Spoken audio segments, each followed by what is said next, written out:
Luisa, una joven negra de 28 años, servía mesas en silencio en el bullicioso Café Sol de Tarde, en el corazón de Salvador de Bahía.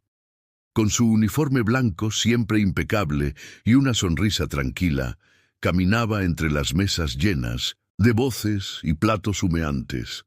Bajo ese gesto sereno, sin embargo, había un torbellino que pocos sabían que existía. A pesar de haberse graduado como licenciada en Letras en la Universidad Federal, Luisa había decidido quedarse en la ciudad donde se crió, cuidando de su abuela Ana, una mujer frágil de voz baja y manos temblorosas, que había sido su único refugio desde la muerte de su madre, Teresa, una costurera conocida por su talento y generosidad en el barrio. Esa tarde, el calor pesaba en el ambiente como una manta mojada. Los ventiladores apenas aliviaban el aire espeso que se colaba por las puertas abiertas del café. Entre una jarra de cha helado con limón y un pedido especial de torta de cajú, Luisa notó, junto a la mesa 4, una billetera negra caída justo debajo de una silla. La tomó instintivamente, repasando mentalmente cuál de los últimos clientes podría haber estado sentado allí. Recordó al hombre elegante de traje claro y voz pausada que había pedido solo un café sin azúcar y no había tocado el celular en todo el tiempo. Pensó en devolvérsela enseguida, tal vez él regresaría a buscarla. Abrió la billetera buscando algún tipo de identificación, un teléfono, una dirección, cualquier pista. Lo último que esperaba ver fue esa foto doblada en uno de los bolsillos interiores, pegada entre un par de documentos gastados por el uso. Era de hace muchos años, claramente.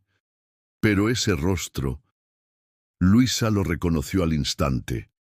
Era Teresa, su madre, más joven de lo que jamás la había visto, con el mismo lunar en la mejilla izquierda y esa sonrisa que iluminaba una habitación entera. Estaba abrazada a alguien fuera del marco, pero el resto de la imagen ya no se distinguía bien de tanto haberse doblado.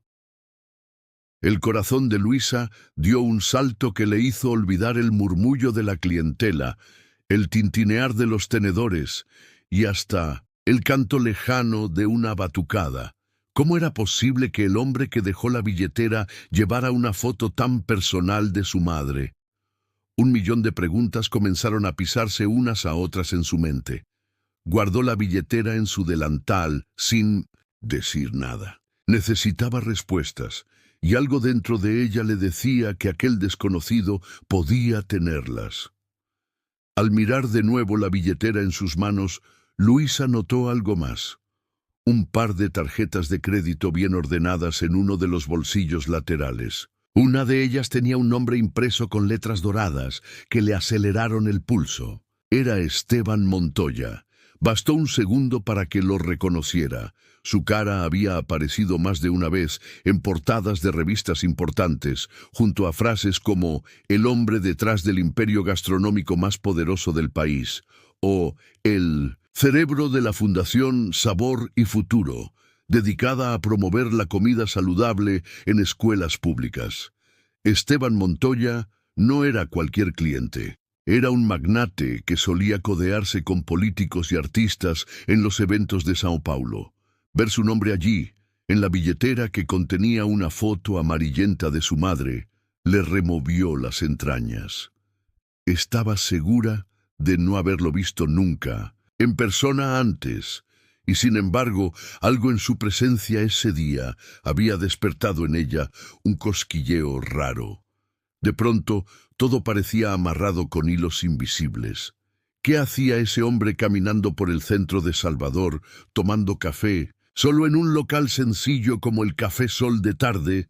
¿Y por qué conservaba una foto tan personal de Teresa? Lo que más le dolía era no poder preguntarle directamente a su madre, quien ya no podía darle ninguna explicación. Los días que siguieron fueron confusos. Cada mañana, Luisa se ponía el delantal como siempre, pero nada era igual. Los platos pesaban más, las sonrisas se sentían forzadas y los clientes parecían hablar un idioma distinto. A veces, al escuchar el timbre de la puerta del café o ver a alguien entrar con una postura parecida, su corazón se detenía por un segundo. Volvía a escuchar la conversación de aquel hombre, sus palabras cortas, sus gestos medidos. Todo la desconcentraba. En su casa, mientras le preparaba el desayuno a su abuela Ana, miraba la foto doblada una y otra vez. La había guardado en una caja vieja de costura, como si esconderla bajo telas e hilos pudiera alejar sus preguntas. Pero cada vez que la veía sonreír desde ese papel envejecido, sentía una necesidad urgente de entender. ¿Por qué Teresa nunca le habló de Esteban? Había algo más en su historia familiar que le habían callado, y sobre todo debería buscar respuestas o dejar el pasado donde estaba.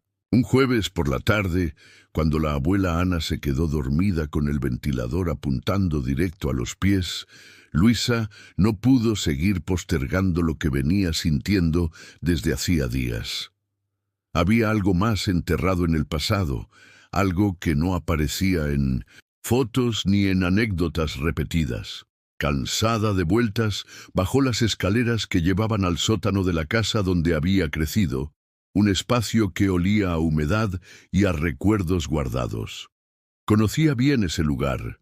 Estaba lleno de rollos de tela, cajones con botones, moldes de vestidos viejos y revistas de moda con las esquinas gastadas que alguna vez su madre coleccionó con cariño. Pero esa vez, Luisa no buscaba herramientas de costura, buscaba respuestas.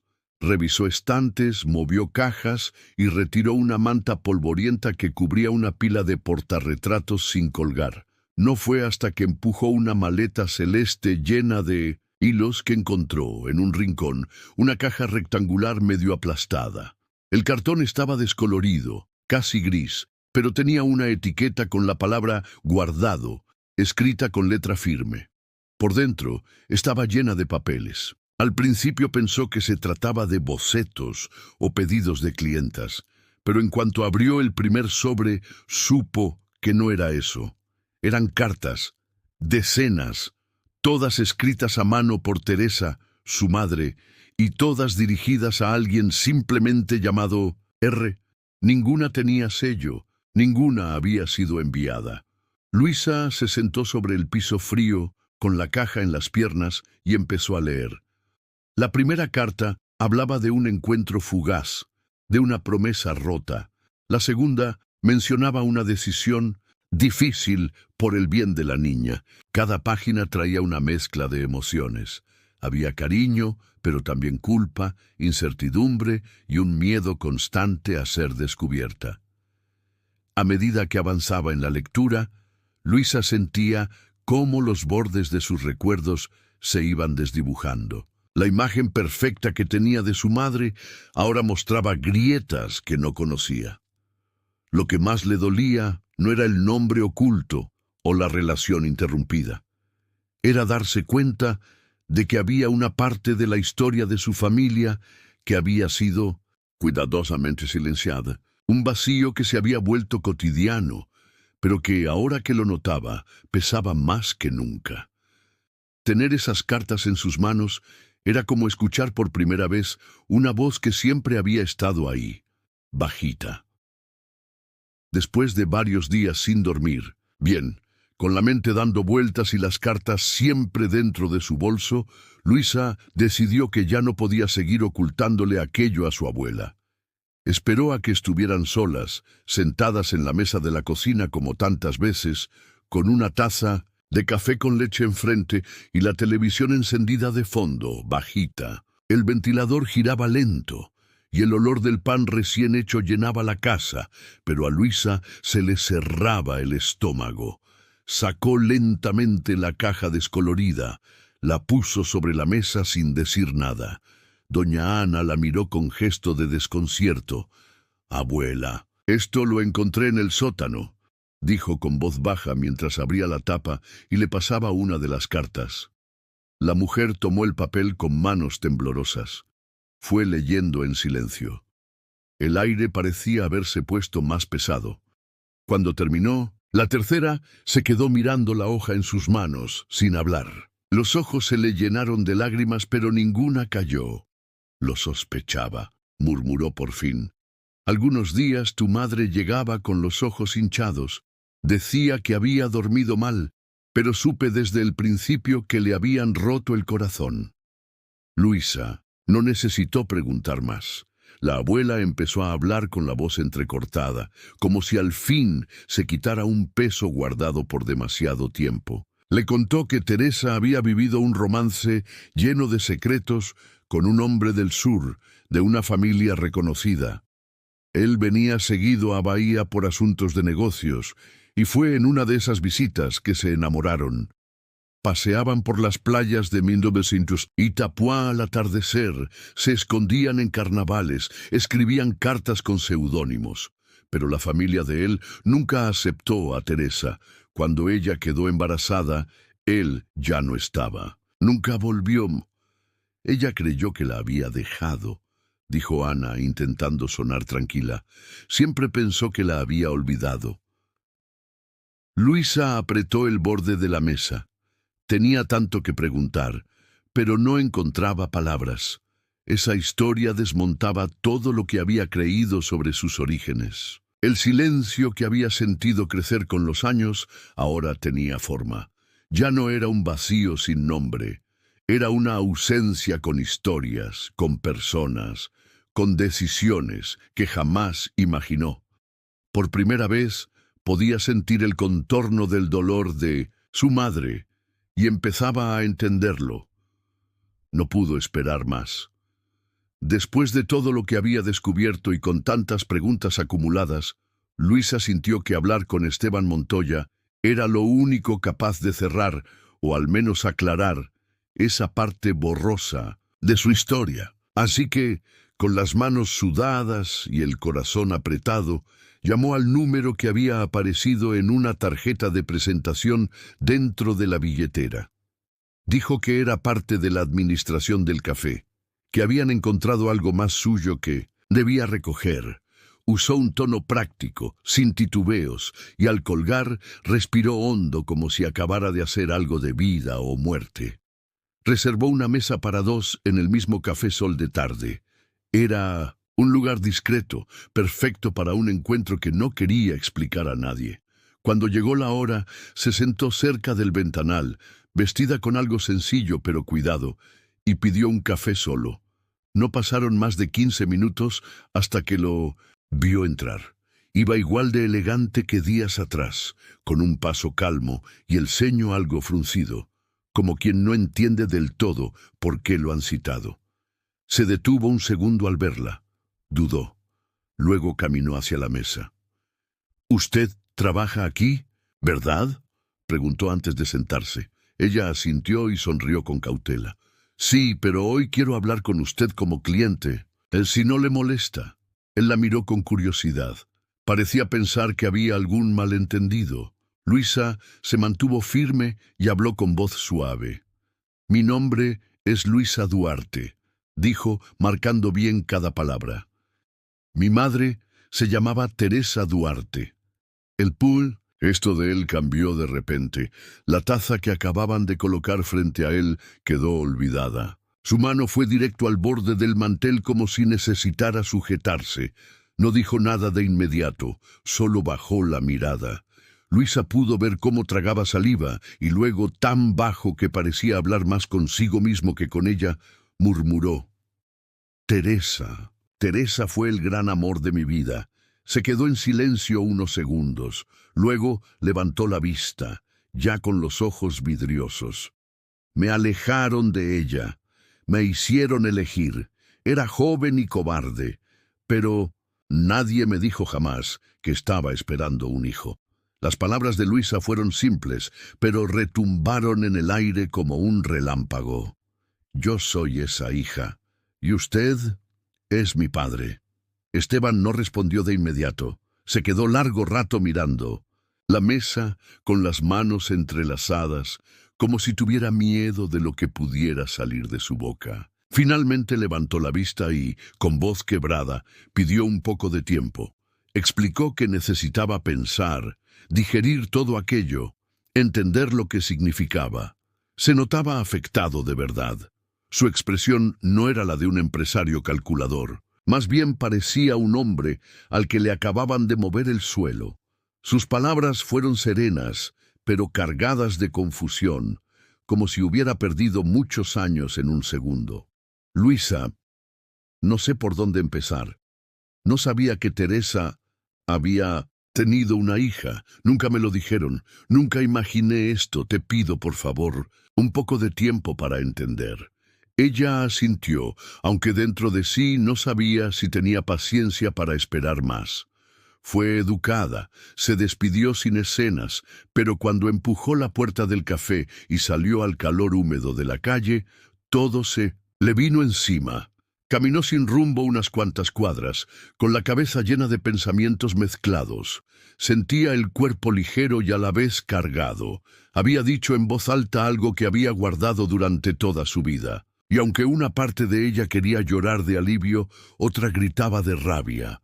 ¿Cómo alguien con tanto poder, con tanto acceso, con tanto espacio en el mundo, había sido incapaz de defender un amor, de enfrentar a su familia, de preguntar por Teresa después de marcharse? Luisa no era tonta y sabía bien que la historia de los Montoya no era como cualquiera. Ella había leído y escuchado sobre ellos en las noticias, pero eso no justificaba el abandono. Y sin embargo, algo en los ojos de Esteban parecía auténtico. No actuó sorprendido como quien finge sorpresa. Su rostro mostraba una confusión profunda, un dolor que parecía haber estado dormido durante mucho tiempo. ¿Sería eso real? ¿O era simplemente hábil mintiendo como los ricos saben hacer cuando quieren limpiar su imagen? El pasado, que siempre le pareció un capítulo cerrado y sin detalles claros, ahora hablaba, pero de una manera extraña, con palabras que no terminaba de entender. Sentía que había ganado una parte de sí, pero que aún faltaba encajar muchas piezas. Y ese eco del pasado todavía la perseguía, sacudiéndole cada rincón del alma. Esa misma noche, todavía con la cabeza dando vueltas, Luisa fue a buscar a Carolina, su amiga de toda la vida, la que conocía desde que compartían tareas en 1900, la escuela pública del barrio. Carolina era abogada, especializada en derechos sociales, y siempre había tenido una claridad contundente para decir lo que pensaba, sin rodeos. Se sentaron en el balcón del departamento pequeño de Carolina, en la zona sur de Salvador. Luisa apenas terminó de darle un resumen rápido de todo lo que había ocurrido, con las cartas, el encuentro con Esteban y ese silencio que ahora parecía imposible de sostener. Carolina no dudó ni un segundo. «Mira, Lu, vos tenés todo el derecho del mundo a saber la verdad completa», dijo, apoyando el mate sobre la mesa sin dejar de mirarla. «Y no estás sola. Si querés ir atrás de esto, contar tu historia o incluso reclamar lo que te corresponde, lo hacemos. Juntas, pero tenés que saber una cosa, meterse con tipos como Esteban Montoya no se hace en silencio. Esa gente tiene todo armado para proteger lo suyo. Si vas a dar este paso, más vale que estés firme». A Luisa le temblaron los dedos, pero asintió. Ya no quería cargar con dudas. Al día siguiente empezaron a organizarse, revisaron las cartas una por una, buscaron actas, certificados, cualquier papel con fechas, nombres o señales. La abuela Ana, aunque al principio se mostró prudente, terminó colaborando con lo poco que aún recordaba. Hasta encontraron una foto antigua, tomada en la playa do Flamengo, donde Teresa y Esteban sonreían como dos jóvenes que aún no conocían la palabra distancia. Mientras ellas tejían con cuidado las piezas de una verdad ignorada, la ciudad empezó a hablar. En un barrio como ese, donde todos conocen a todos, los murmullos no tardaron nada en colarse por esquinas, ventanales y ferias.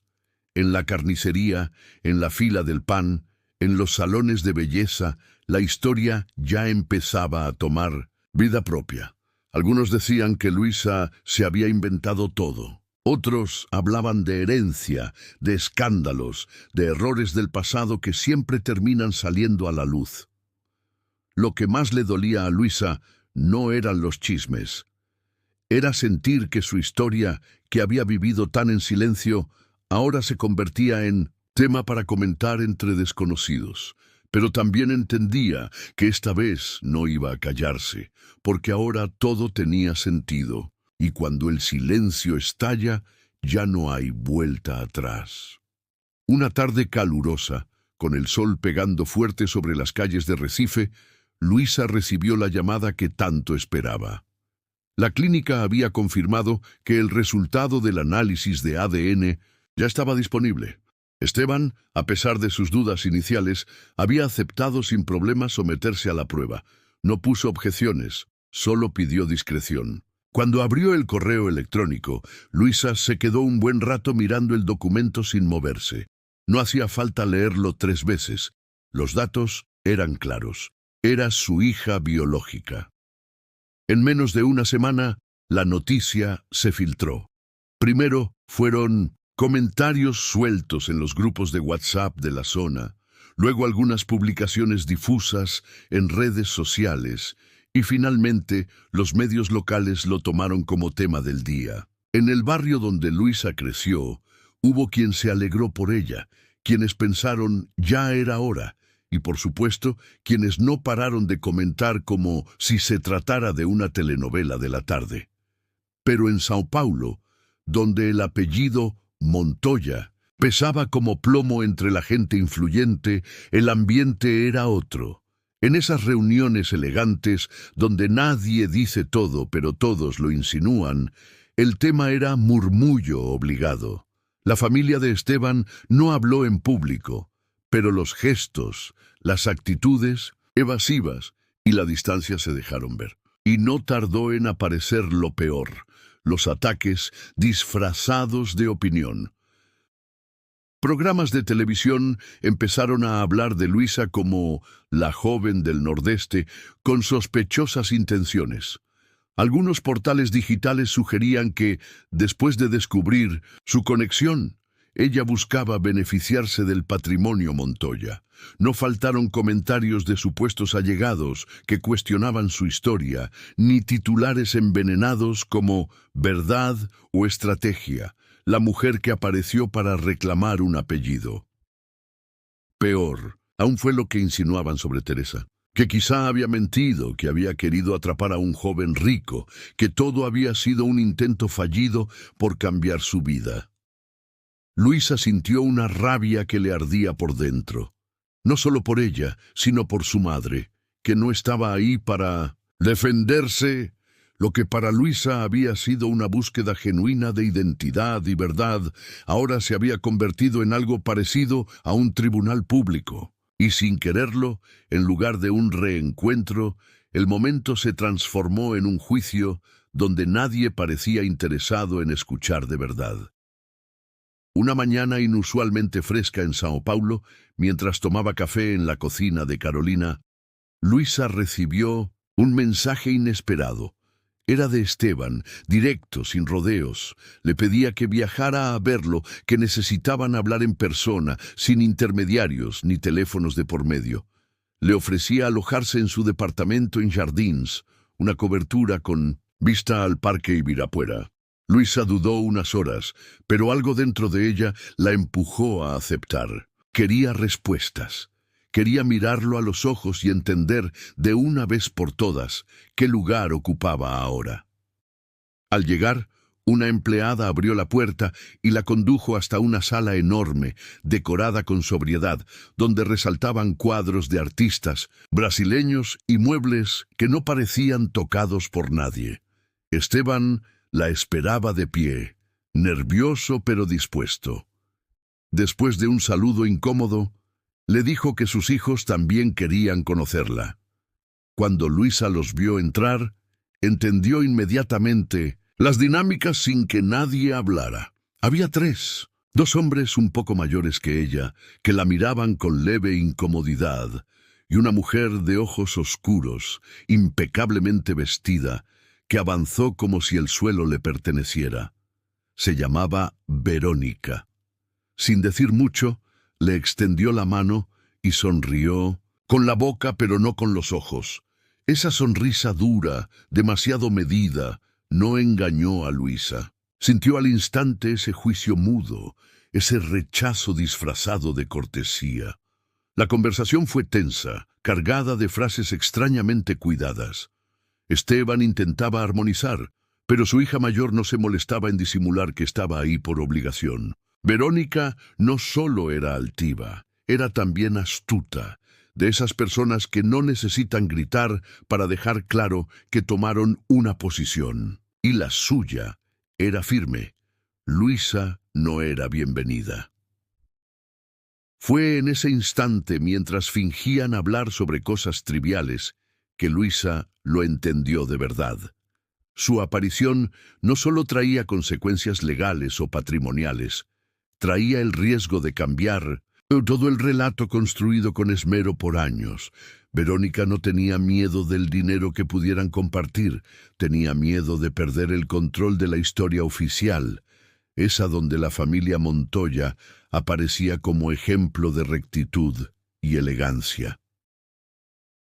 Luisa no tenía intención de quitarle nada a nadie, pero tampoco pensaba desaparecer para que todo siguiera perfecto. Ella existía, y aunque ese salón la quisiera ver como una intrusa, ella sabía que estar ahí ya era por sí solo un acto de justicia. Las semanas siguientes no hicieron más que aumentar la tensión que ya se sentía desde aquella primera visita en Sao Paulo. Esteban comenzó a mostrar señales de fatiga que, al principio, muchos atribuyeron al estrés. Pero con los días, los síntomas empeoraron.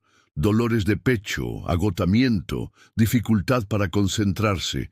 Finalmente, un chequeo más profundo reveló que había algo más grave. Aunque los médicos no dieron una explicación concreta, hablaban de desgaste, de presión emocional acumulada durante años, de cómo el cuerpo termina diciendo en alto lo que el alma intenta callar. Con su salud tambaleando, Esteban se vio obligado a pausar su participación en la Fundación Montoya, esa organización sin fines de lucro que llevaba décadas apoyando proyectos culturales y que, en parte, había servido como fachada ética del apellido. En silencio, comenzó a redactar algunas notas personales e incluso llegó a pedir una reunión con un notario. Pero antes de que pudiera avanzar en cualquier reconocimiento legal hacia Luisa, los abogados de la familia se adelantaron. Un viernes, por la tarde, mientras Luisa estaba en una reunión con Carolina organizando pruebas para el caso, recibió un sobre entregado por una mensajera. Era una propuesta de acuerdo. El documento, redactado con frases frías y toneladas de lenguaje legal, escondía un mensaje claro. Si aceptaba renunciar a cualquier derecho sobre el apellido Montoya, recibiría una compensación económica generosa y la promesa de mantenerse alejada del ojo público. En otras palabras, le pedían que desapareciera discretamente, como si su historia solo fuera un error que ahora querían cubrir con dinero. Luisa leyó todo 2 veces. No se enojó, no lloró. Simplemente dejó los papeles sobre la mesa, cruzó los brazos y miró a su amiga. «Mi mamá merecía algo mejor que esto», dijo. «No caminó sola por 20 años para que yo me calle ahora». Carolina asintió sin dudar. «Entonces vamos con todo. Hay caminos legales para que esto se haga bien, pero tenés que estar preparada. No va a ser fácil. Ellos van a usar todo lo que tienen para frenarte». Luisa respiró hondo. Sabía que estaba entrando en una pelea desigual, pero también sabía que su historia ya no podía volver atrás. Si iba a hacer una Montoya, lo iba a hacer con la verdad delante, aunque eso significara enfrentarse a todo un imperio. Cuando volvió a Recife, después de todo lo que había explotado en Sao Paulo, Luisa se sintió extraña.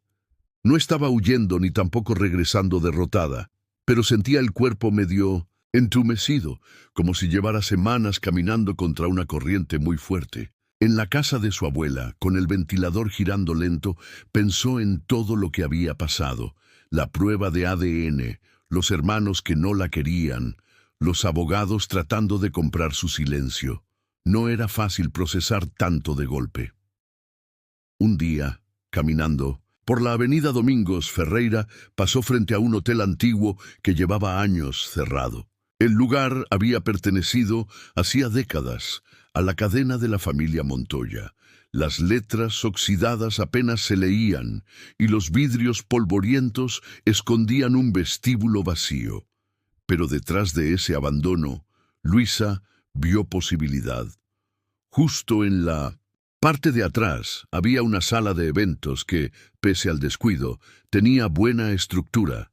Y ahí le vino la idea: usar ese espacio muerto, dejado por quienes siempre habían tenido todo, para algo que de verdad tocara vidas. Con la ayuda de Minzesena, algunas amigas del barrio, limpió el lugar durante semanas. Sacaron escombros, pintaron paredes, arreglaron libros donados por vecinos. Poco a poco, lo que había sido parte de un negocio frío se transformó en algo completamente distinto. Un pequeño club de lectura para niños y niñas de la comunidad. No se trataba solo de leer, sino de abrir mundos. Luisa ponía música suave, preparaba jugo con la abuela Ana y les contaba cuentos como su madre, Teresa, solía contarle a ella cuando era chica. La iniciativa creció sin ruido, pero con fuerza. En las calles, la gente comentaba con admiración. Un medio local hizo una nota sencilla. Entrevistaron a algunas madres. Una de ellas lo dijo con palabras que tocaron a Luisa profundamente. Este proyecto salvó el sueño de mi hija. Aquí aprendió a imaginar. Y fue así como, en medio del juicio pendiente, del apellido disputado, de las batallas que aún quedaban por pelear, Luisa empezó a sentir algo que no venía de los papeles ni de los salones lujosos. Un sentido real. Daba lo que el mundo le negaba, no por revancha, sino por convicción. Y mientras los de arriba organizaban su defensa, ella construía futuro con cuentos, risas y confianza que brotaba de lo más simple. La presión crecía día tras día. Desde que Luisa había rechazado el acuerdo de silencio y comenzado formalmente su demanda por reconocimiento, los movimientos de la familia Montoya se volvían cada vez más agresivos. Verónica, decidida a proteger a los suyos a cualquier costo, organizó una ofensiva más directa. En una conferencia improvisada con aliados de la prensa, filtró parte de las cartas que Luisa había encontrado entre las cosas de su madre. Las mostró como si fueran pruebas de manipulación, insinuando que todo había sido planeado desde el inicio para destruir la figura pública de Esteban. Pero el plan se torció. Las cartas, aún sacadas de contexto, mostraban a Teresa como una mujer joven, sincera, confundida pero valiente. En lugar de generar rechazo hacia Luisa, despertaron empatía. Varias personas comenzaron a preguntarse por qué una historia tan personal estaba siendo tratada con tanta hostilidad por la propia familia. Algunos periodistas independientes se interesaron en el pasado de Teresa y descubrieron que, años atrás, ella había hecho intentos por comunicarse con Esteban sin obtener respuesta. La narrativa empezaba a cambiar. Verónica, furiosa, se encerró en la casa familiar que Esteban apenas visitaba desde su enfermedad. Buscando más documentos que pudieran reforzar su lucha, abrió el viejo armario del escritorio. Allí, al fondo de una de las gavetas cerradas, encontró una caja de cartón desgastada por el tiempo. Adentro, cuidadosamente atadas con una cinta azul, había más de 20 cartas. No eran copias, no eran relatos de terceros, eran originales, todas escritas por Teresa. algunas fechadas de hace más de 30 años. La tinta corrida en algunas partes mostraba claramente que habían sido escritas entre lágrimas. Verónica se sentó y leyó una por una. Al principio lo hizo con desconfianza, pero con cada página se le aflojaba un poco la postura.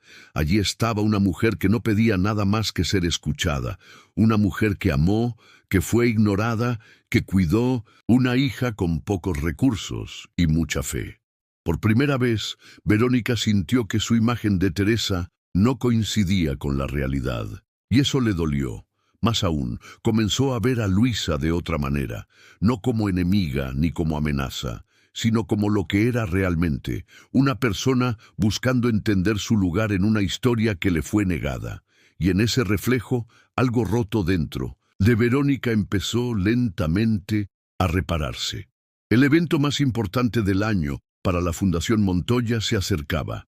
Se trataba del Encuentro Nacional de Cultura y Filantropía, una ceremonia elegante celebrada cada octubre en Sao Paulo, que reunía a inversionistas, miembros del consejo, artistas invitados y una selección de periodistas especializados. Ese año, luego de meses lejos del foco público, Esteban confirmó que asistiría.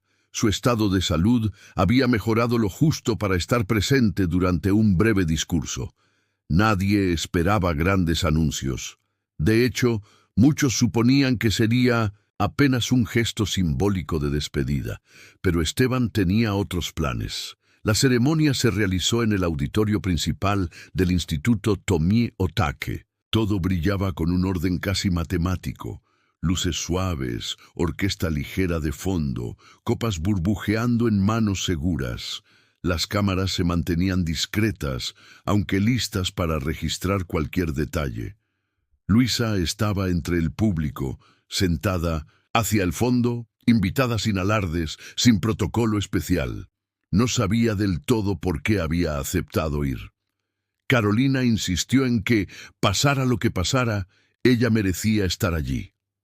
Cuando Esteban subió al escenario, se notaba más delgado, pero sereno. Agradeció la presencia de todos. Repasó brevemente los logros de la fundación, nombró nuevos proyectos para el siguiente año. Todo transcurrió con la corrección habitual, hasta que guardó los papeles en el atril, miró al público y dijo: «Antes de cerrar, hay algo personal que necesito compartir. Sé que este no es el espacio que muchos considerarían apropiado para iso, mas acredito que justamente por ser un espacio de cultura y transformación, é o lugar certo». Hubo un leve murmullo. Entonces dijo: «Luisa, por favor, ¿podés subir?» Luisa sintió como todo el auditorio giraba hacia ella. Su corazón dio un salto inesperado, respiró hondo y se levantó. Cuando llegó al escenario, Esteban la tomó de la mano. Miró al público y agregó: «Negar quién es ella sería negar lo mejor de mí mismo». Un silencio profundo lo envolvió todo. Luego aplausos tímidos empezaron a subir como una ola lenta. Algunos se pusieron de pie, otros, sobre todo los mayores, secaban los ojos. Luisa se mantuvo quieta, firme, pero por dentro sentía que algo inmenso se deshacía, como si Teresa, desde algún rincón invisible, estuviera allí, guiando cada gesto, entretejiendo con hilos invisibles una paz que nunca alcanzó en vida, pero que ahora, por fin, empezaba a tomar forma. Al mes siguiente del evento en Sao Paulo, la conversación pública en torno a los Montoya cambió de tono. Los artículos ya no hablaban solamente de escándalo o disputa legal. Empezaban a aparecer columnas que reconocían la valentía de enfrentarse al peso de un apellido. Esteban, aunque seguía con altibajos de salud, empezó a participar más activamente en algunas decisiones. Una mañana, citó a la prensa en la sede principal de la Fundación Montoya y frente a un grupo reducido de invitados, hizo un anuncio que nadie esperaba. «Hoy nace un nuevo proyecto», dijo con voz firme. «Una extensión del trabajo que empezamos hace años, pero con un enfoque distinto. Se llamará Casa Teresa. Será una organización independiente dedicada a apoyar a mujeres negras emprendedoras en todo Brasil. La idea vino de dos fuentes: la fuerza silenciosa de Teresa, que nunca pidió reconocimiento, y la luz con la que Luisa se abrió camino en medio de tanto rechazo. Algunos asistentes aplaudieron de inmediato, otros se miraron, sorprendidos. Esteban hizo una pausa y luego señaló a su hija sentada en la primera fila. Y quiero que sea Luisa quien lo lidere. No hay nadie mejor para guiar este proyecto desde la raíz, dijo. No hay motivación más honesta que sanar lo que dolió y convertirlo en algo vivo.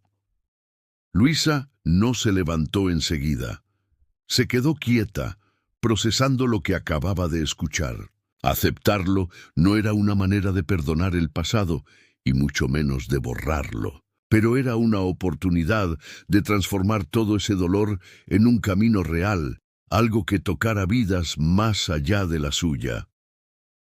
Subió al escenario, abrazó a su padre en silencio y luego se dirigió a los presentes. Habló poco, con voz tranquila. Dijo que ese no era un premio ni una herencia. Era una forma de trabajo, una responsabilidad que aceptaba no por estatus, sino por todo lo que su madre había enseñado sin siquiera levantar la voz. Esa tarde, después del acto, Luisa bajó sola al hall del edificio. Se sentó frente a la placa inaugural, todavía brillante, con el nombre de su madre grabado en letras doradas. Cerró los ojos, apoyó las manos sobre las rodillas y susurró algo solo para sí. Este es apenas el comienzo. El día de la inauguración de Casa Teresa, el ambiente era una mezcla rara de orgullo y nostalgia.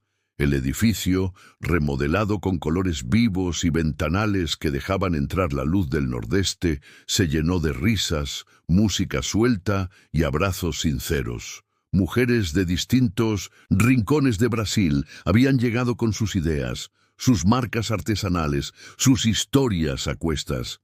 El proyecto ya no era apenas una promesa. Se había convertido en un punto de encuentro real. Luisa caminaba entre la gente con una calma serena, saludando a las personas, agradeciendo la presencia de todas. No estaba en modo discurso ni buscaba atención. Solo quería honrar ese momento, como se merecía. Estaba por regresar al salón principal cuando una señora se acercó, con pasos lentos pero decididos. Tendría poco más de 70 años, piel morena, mirada firme y dulce a la vez. En las manos sostenía una foto encajada entre las páginas de un libro ya gastado. «¿Vos sos Luisa, verdad?», preguntó esa voz quebrada por los años. Luisa asintió, sonriendo. «Me llamo Dona Ruth. Fui amiga de tu madre desde que éramos adolescentes allá en Agua Fría. Costurábamos juntas, peleábamos juntas cuando el barrio no tenía ni alumbrado público». Le extendió la foto.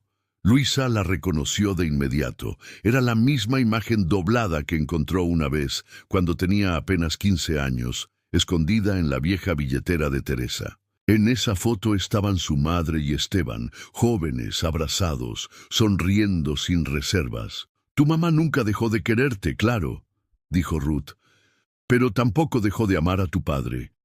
Aunque él no supiera cómo sostenerla cerca, aunque se escondiera». A veces ella hablaba de esa foto. Me dijo que sabía que él aún la guardaba, que algún día, si el destino decidía cruzarlos de nuevo, quería que él supiera que lo había esperado, no con tristeza, sino con fe.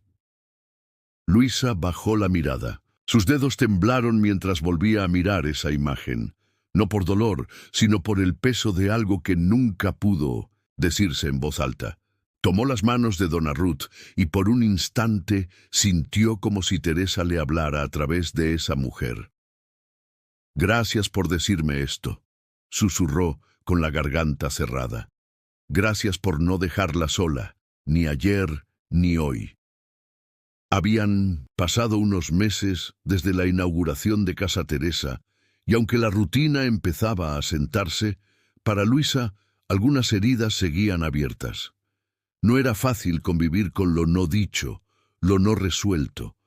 Esteban, por su parte, seguía mostrando pequeños gestos de afecto, más desde el silencio que desde las palabras, pero su salud empeoraba lentamente. En medio de todo eso, Luisa jamás imaginó que Verónica tomaría la iniciativa del siguiente capítulo. Una tarde de lunes, sin avisar y sin escoltas, Verónica se presentó en la sede del proyecto. Esperó en el patio sin preguntar por nadie, con un sobre en la mano. Cuando Luisa bajó, se sorprendió al verla ahí, tan distinta a la mujer dura que enfrentó tiempo atrás. Verónica no dijo mucho. Solo extendió el sobre con una mirada seria, pero menos cerrada que antes. «La escribí yo», dijo. «No esperaba que me perdonaras, pero creo que necesitaba decirlo». Luisa recibió la carta sin abrirla en ese momento. Luego, sin hablar demasiado, ambas aceptaron caminar juntas. Salieron en coche hacia el cementerio Parque da Paz, en las afueras de Recife, donde estaban enterrados Esteban y su esposa Margarita. Los jardines eran amplios, bien cuidados, y el viento soplaba con una calma especial. Ninguna de las dos iba preparada para un diálogo largo, pero caminaron en silencio por varios minutos entre las lápidas, con pasos tranquilos y ciertos. Verónica fue la primera en hablar, apenas un susurro. «Yo tuve miedo de perder lo que creí tener claro, pero vos no viniste a quitar nada». Luisa la miró sin responder de inmediato. Solo asintió. Frente a la tumba de Esteban, ya con las flores, frescas del día anterior, las dos se quedaron quietas. Luego, como si fuera algo que debía pasar, se abrazaron. No fue fingido, tampoco dramático, un gesto simple, pero lleno de verdad. Aquel abrazo no resolvió todos los enredos del pasado. No borró los años de negación ni el rechazo inicial, pero sí rompió una barrera. Por primera vez, Luisa no se sintió como una intrusa en esa familia. En ese pequeño acto compartido, comprendió que su llegada no había sido una invasión, sino un regreso. Algo que había estado incompleto por años, finalmente empezaba a cerrarse con dignidad y humanidad. El regreso a Olinda fue tranquilo. Después de toda la exposición pública en Sao Paulo, Luisa anhelaba algo más íntimo, más real. Volver a casa no era solo regresar a una ciudad, sino a una historia que siempre estuvo esperando que alguien la contara completa. Por eso, con Mindelsintu, ayuda de Carolina, empezó a organizar una exposición en homenaje a su madre, Teresa. Eligió el mismo espacio comunitario donde, años atrás, Teresa había enseñado costura a vecinas del barrio. Las paredes estaban algo descascaradas, pero el salón tenía una luz suave por las tardes y una acústica que parecía guardar ecos de risas antiguas. Durante semanas recolectaron moldes amarillentos, hilos medio gastados, agendas con apuntes, minuciosos y vestidos que alguna vez parecieron simples, pero que, puestos uno al lado del otro, contaban historias de resistencia, ternura y saber hacer. La inauguración fue un sábado al atardecer. Desde temprano, Carolina preparó su famoso té de hibisco, ese mismo que Teresa tomaba mientras trabajaba hasta de tarde. El aroma invadió el ambiente, envolviendo a todos como un abrazo. Luisa había mandado imprimir algunos fragmentos de las cartas de su madre. Los proyectaron en las paredes, entre sombras de costura y viejas máquinas de pedal pulidas para la ocasión. «O mundo pódete ignorar, mas você nunca debe ignorar quen você é», leyó en voz alta un niño del barrio, de unos 8 años, orgulloso por participar. Hubo un breve silencio tras la frase, como si todos necesitaran un segundo para tragar las emociones. Un grupo de mujeres mayores se sentó cerca del rincón donde estaba expuesto un vestido bordado a mano. Uno de los favoritos de Teresa. Varias se cubrían los ojos con pañuelos, no por tristeza, sino porque reconocían en cada puntada a su amiga, a la vecina que las había escuchado sin juzgar, que les enseñó a coser cuando nadie creía que podían hacer algo propio. Luisa caminaba entre la gente con un vestido que parecía salido del tiempo, uno de los diseños de Teresa, adaptado justo a su cuerpo. No era una pieza moderna ni de revista, pero le quedaba como una segunda piel, y mientras se veía reflejada en uno de los ventanales, con murmullos de fondo y olor a infancia rondando, se sintió completa. No perfecta, no resuelta, pero sí entera, por primera vez. Un año después de la exposición en homenaje a Teresa, Luisa recibió una invitación inesperada. Era del comité organizador del Premio Semente, una premiación nacional que destacaba proyectos sociales innovadores en Brasil. Casa Teresa había sido seleccionada como finalista en la categoría de impacto comunitario. Pero lo que realmente sorprendió a Luisa fue que le pidieron dar un discurso en la ceremonia que se celebraría en el Teatro Municipal de São Paulo. Al principio dudó, no por timidez, sino porque sentía que el proyecto hablaba por sí solo a través de las mujeres que formaban parte. Sin embargo, Carolina la convenció diciéndole que había momentos en los que una voz podía sembrar tanto como una acción. El día del evento, el teatro estaba lleno. Luisa se preparó sin prisa, sin ensayo, con algunas anotaciones en la mano, y el corazón latiendo fuerte. Cuando finalmente subió al escenario, el aplauso fue cálido pero breve. La audiencia guardó silencio al instante, como si presintiera que lo que ella iba a decir no eran frases de manual, sino algo nacido de muy adentro. Yo vengo de una historia que no buscó protagonismo. Empezó. Vengo de una mujer que trabajó en silencio, rodeada de tijeras, telas y cicatrices.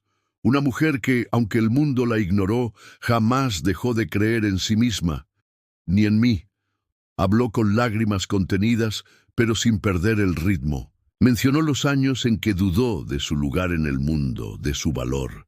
Recordó cómo fue crecer, sintiendo que sobraba en todas partes. Pero también habló de lo que vino después. El encuentro con su historia, el reconocimiento de su madre, el paso valiente de cambiar el dolor por trabajo comunitario. El futuro no se construye desde arriba, dijo, se teje desde abajo, como hacía Teresa, puntada por puntada, entre mujeres que han sido silenciadas muchas veces, pero que ahora tienen voz y propósito. Cuando terminó, hubo un segundo de silencio antes del estallido. La gente se puso de pie. Algunos lloraban, otros solo aplaudían sin parar. Y entre el público, Luisa vio a muchas chicas jóvenes con los ojos brillando. Se reconoció en ellas y, por primera vez, entendió que no había perdido la esperanza. Lo que pensó haber sacrificado, en realidad, lo había hecho florecer. Bajo el cielo estrellado de Olinda, Luisa caminaba despacio por las calles de su infancia. Era una noche cálida, con una brisa suave que hacía crujir las hojas secas en el suelo.